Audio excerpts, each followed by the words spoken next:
Assalamualaikum warahmatullahi wabarakatuh. Perkenalkan, nama saya Latifah dengan NIM 06021381924039 dari kelas Palembang, Prodi Pendidikan Bahasa dan Sastra Indonesia, Universitas Sriwijaya.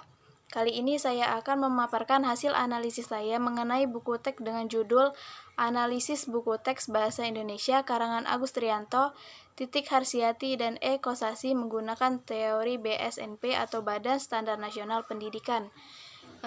Tugas ini memenuhi mata kuliah, telaah kurikulum, dan buku teks. Adapun dosen pengampu yaitu Dr. Zahra Alwi, MPD, dan Ibu Ernalida, SPD, MHum, PhD. Selamat menyaksikan. Materi yang pertama yaitu konsep dasar buku teks.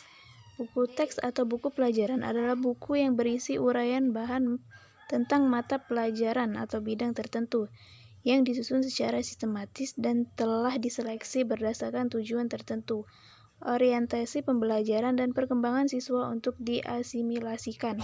Buku ini dapat dipakai sebagai sarana pelajaran dalam kegiatan pembelajaran di sekolah. Menurut Agustina 2011 dalam buku halaman 10, buku teks yang dianalisis pada makalah ini yakni buku teks Bahasa Indonesia tingkat SMP atau MTS kelas 9 penerbit Pusat Kurikulum dan Pembukuan, Balitbang Kemendikbud Kurikulum 2013 dengan menggunakan teori BSNP.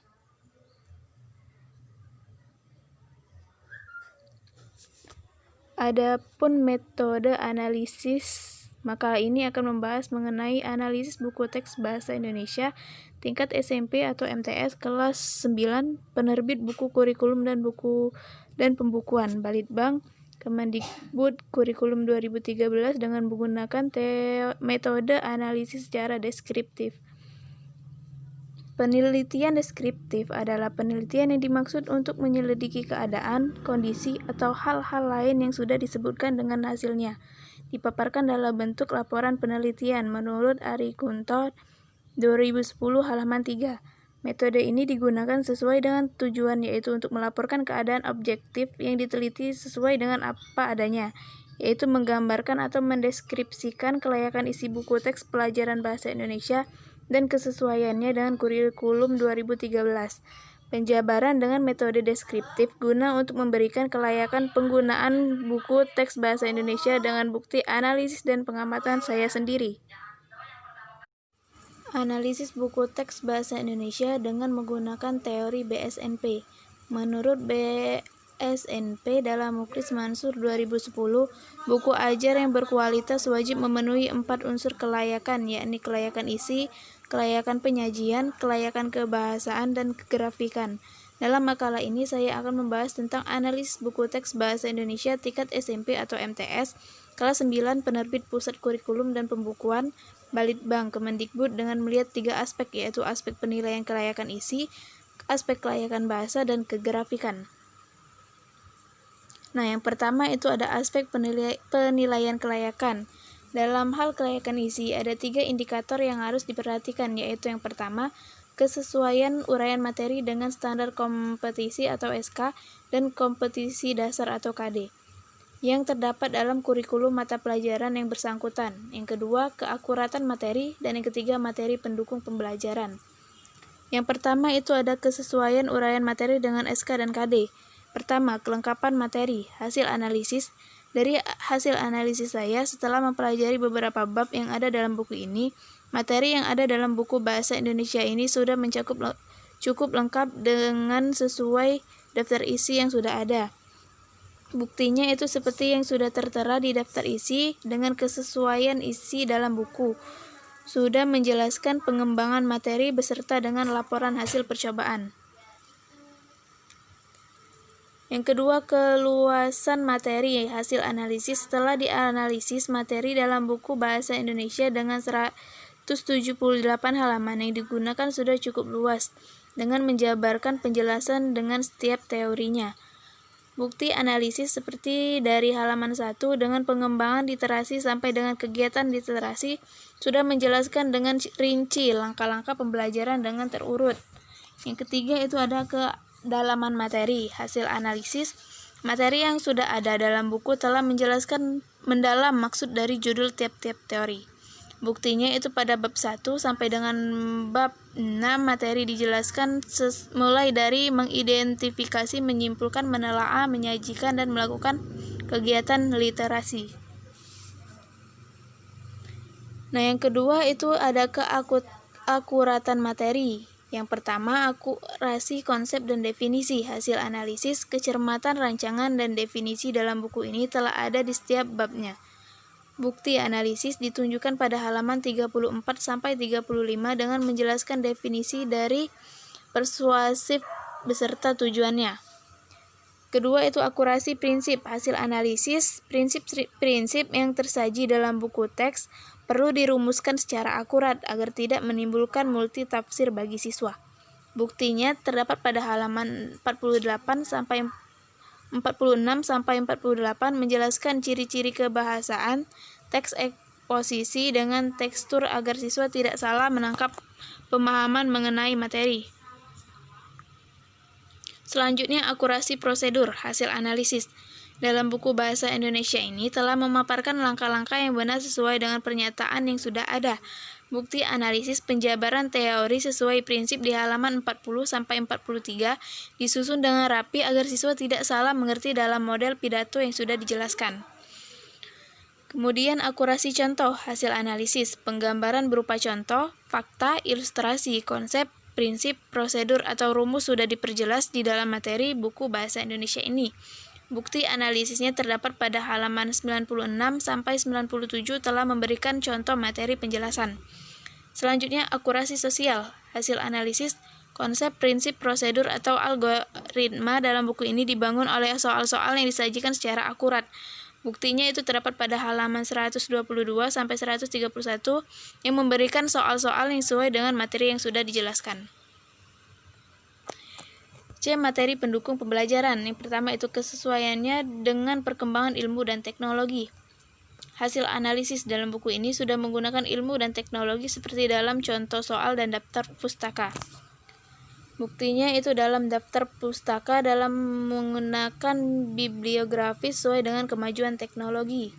Selanjutnya, keterkinian fitur, contoh, dan rujukan. Hasil analisis terdapat rujukan yang layak digunakan dalam buku teks maksimal menggunakan rujukan 5 tahun terakhir.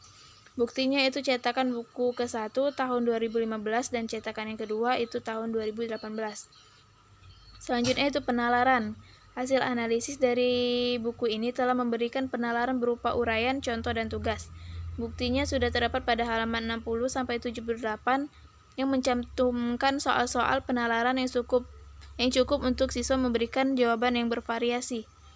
Selanjutnya itu pemecahan masalah. Hasil analisis di dalam buku Bahasa Indonesia ini terdapat pemecahan masalah berupa tanggapan terhadap suatu karya. Buktinya itu terdapat pada halaman 92 sampai 98 dengan menanggapi mengkritik suatu karya dalam buku tersebut. Selanjutnya itu keterkaitan antar konsep. Hasil analisis pada buku Bahasa Indonesia ini telah memberikan cerita yang mempunyai keterkaitan materi dengan kehidupan sehari-hari siswa. Buktinya itu pada halaman 149 sampai 151 telah mencantumkan semua cerita yang bisa membuat siswa menyadari manfaat materi dalam kehidupan. Selanjutnya itu ada komunikasi. Hasil analisis komunikasi dalam buku ini sudah ada dengan menginformasikan contoh-contoh sebelum memberikan tugas berupa soal kepada siswa. Buktinya itu sudah tertera pada halaman 101 sampai 105 yang memberikan contoh model teks tanggapan tulisan. Selanjutnya penerapan atau aplikasi. Hasil analisis materi dalam buku teks memuat uraian, contoh, atau soal-soal yang menjelaskan penerapan suatu konsep dalam kehidupan sehari-hari. Bukti analisis pada halaman 110 sampai 111 sudah memberikan gambaran berupa kelebihan sebuah novel dan terdapat pesan moral yang kuat di dalam novel tersebut. Kemudian ada kemenarikan materi.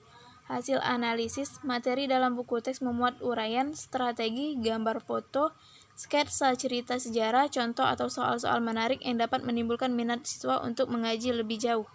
Buktinya sudah tertera di halaman 107 dengan memberikan gambar berserta warna yang mempengaruhi minat baca siswa. Selanjutnya itu ada mendorong. Hasil analisis mencari informasi lebih jauh. Materi dalam buku teks hendaknya memuat tugas-tugas yang mendorong siswa untuk memperoleh informasi lebih lanjut dari berbagai sumber lain, seperti internet, buku, artikel, dan sebagainya. Buktinya terdapat pada halaman 106 yang memberikan pertanyaan telaah yang dimana ada tugas untuk mencari pedoman penulisan bahasa Indonesia yang baik dan benar. Kemudian itu ada materi pengayaan. Hasil analisis, materi dalam buku teks sudah memberikan contoh-contoh yang baik dan memuat tugas-tugas mendorong siswa untuk memperoleh informasi lebih lanjut. Buktinya tertera pada halaman 93 yang mencantumkan kegiatan mencermati struktur dan kebahasaan teks tanggapan. Aspek yang kedua yaitu aspek kelayakan bahasa. Yang pertama, lugas. Hasil analisis dari analis saya setelah mempelajari beberapa bab yang ada dalam buku ini, bahasa yang digunakan mudah dipahami dan tidak berbelit-belit. Hal ini sangat mempengaruhi tingkat pemahaman siswa karena bahasa merupakan pokok utama dalam penjabaran materi. Bukti analisisnya seperti yang terdapat pada halaman 12-13 yang membahas mengenai laporan hasil observasi dengan menggunakan susunan bahasa yang tidak berbelit-belit. Yang kedua itu ada komunikatif. Hasil analisis untuk aspek ini, buku yang saya analisis menurut saya sudah menerapkan pedoman umum ejaan bahasa Indonesia atau PUEBI yang mana bahasanya bisa dimengerti. Bukti analisisnya terdapat pada halaman 106 yang memberikan pertanyaan telaah yang dimana ada tugas untuk mencari pedoman penulisan bahasa Indonesia yang baik dan benar. Hal ini menciptakan bahasa yang mengandung unsur komunikasi secara tidak langsung. Yang ketiga itu ada dialogis dan komunikatif. Hasil analisisnya, dialogis dan komunikatif merupakan aspek penentu bagi peran buku teks dan siswa. Dengan adanya komunikasi secara tidak langsung dan dapat memberikan rasa keingintahuan mereka mengenai materi yang akan dibahas. Buktinya itu seperti pada halaman 117 dan 118, buku ini mengenai materi mengidentifikasi informasi teks diskusi. Sebelum memasuki inti materi, penulis buku terlebih dahulu menyajikan sebuah teks yang sebelumnya belum mereka ketahui dan memberikan perintah untuk menganalisis teks tersebut. Yang keempat itu ada kesesuaian dengan perkembangan peserta didik. Hasil analisis menurut analis saya, buku ini memiliki bahasa yang memenuhi kriteria untuk anak SMP. Berbeda tingkatan, berbeda pula bahasa yang disampaikan. Setiap perkembangan kognitif tiap jenjang berbeda. Kelima itu ada kesesuaian dengan kaidah bahasa Indonesia. Hasil analisis, kaidah bahasa dalam buku sangatlah penting sekali. Dengan menyajikan bahasa sesuai dengan kaidah bahasa Indonesia, maka siswa akan mudah mengerti dengan materi yang disampaikan dengan bahasa yang umum. Yang keenam itu ada menggunakan istilah, simbol, dan ikon. Hasil analisis dalam penulisan kalimat maupun kata, penggunaan istilah, simbol, dan ikon dalam buku teks sangat penting sekali. Itu bisa menjadi unsur pendukung dan unsur penjelas dalam suatu kata maupun suatu kalimat. Dalam buku ini, untuk aspek tersebut saya kira sudah bisa dikatakan memenuhi syarat. Buktinya itu seperti pada bisa kita lihat menggunakan angka sebagai simbol dalam halaman dan jenjang kompetisi dasar. Menggunakan tanda titik, koma, tanya, seru, dan lain-lain. Sudah memenuhi aspek kelayakan. Aspek yang terakhir atau aspek yang ketiga itu kegrafikan. Nah, yang pertama itu ukuran font buku. Seperti yang telah dilihat dalam gambar, hasil analisis menurut saya jenis font, ukuran font, dan lainnya sudah bisa dikatakan layak dan dapat dibaca dengan jelas setiap kata yang di dalam buku ini. Yang kedua itu desain bagian kulit. Seperti pada gambar, hasil analisis pada bagian sampul menurut saya sangat menarik, baik dari ukuran dan jenis font yang cocok dan perpaduan warna yang menjadi daya tarik tersendiri untuk siswa. Yang ketiga itu ada desain bagian isi. Seperti pada gambar, hasil analisis untuk desain bagian isi sudah cukup bagus dan bisa dimengerti oleh siswa. Yang keempat itu kualitas kertas. Hasil analisis dari saya itu mengenai kualitas buku bahasa Indonesia ini. Kertas yang digunakan berwarna putih, tidak terlalu tebal ataupun tipis, lembut sesuai dengan ukuran font dan kalau dilihat sangat menyatu.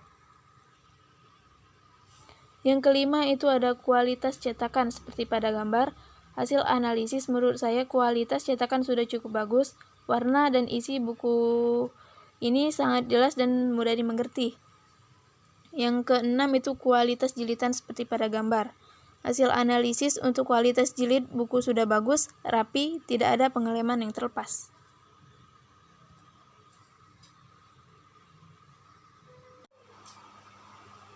Baik, itu saja pemaparan hasil analisis saya mengenai buku teks. Saya mohon maaf apabila ada kata-kata yang salah, kepada Allah saya mohon ampun. Kucing Anggora makan ikan goreng, minum susu kumisnya basah. Walaupun kita kuliah daring, tetap semangat dan jangan putus asa. Sekian, wassalamualaikum warahmatullahi wabarakatuh.